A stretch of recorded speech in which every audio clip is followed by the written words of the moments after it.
Okay, so I've made my thoughts clear, I think, on Paul Thomas Anderson in previous uploads, and amongst that, it was inferred that I do like, as many do, 2007's There Will Be Blood.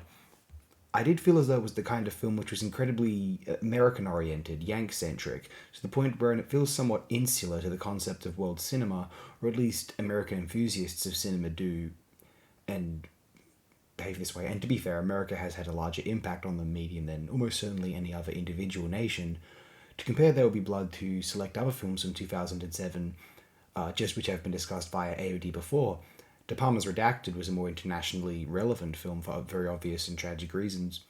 We can invoke a picture which was informed by a migrant from Iran's perspective, Satrapi's Persepolis' film adaptation, co-directed by her, which is both educational, illuminating to other perspectives across the globe, and wholly entertaining, relatable, and relevant to younger people, or people, audiences of any age, viewing it anywhere. Then take the obvious, the film which did win the Best Picture designated for that year at the Oscar ceremony, The Coens' No Country for Old Men, a far more universal story which could feasibly be placed, remade, retold in any nation. And its relevance to an American culture is incidental. America is the nation currently governing the geography wherein these people live, which is more what that narrative entails.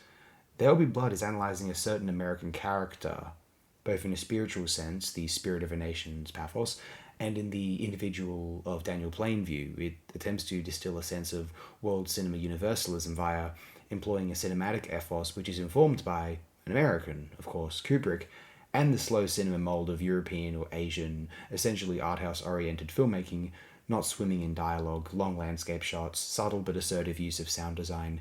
It is an impressive demonstration of filmic technique, although There Will Be Blood becomes effectively a film about an American, like one of those quasi-hackneyed early American novels, early 20th century American novels about a man's tribulations in life, his flawed journey as a bold entrepreneur, and it becomes a story about America. PDA likely tried to compose a film of universal resonance, although his understanding of human interaction, development, and growth is so informed by American self importance that he cannot gauge, at least initially, that his film could be seen as an American parable rather than a timeless fable of behavioral, psychodramatic, primordial wisdom, as No Country could sooner be noted as. Although PTA is enough of an admirer of the medium that he may very well agree with my assessment, certainly where comparing his work to the Coens' corresponding piece. Yes, I do like the film. I don't know if it ever went above and beyond for me. Too much of a film about a character played by an actor man, but maybe I am taking traditional, recognized, more accessible, popular, art house adjacent, quasi Oscar bait filmmaking for granted here. Let me know your own thoughts if you would care to.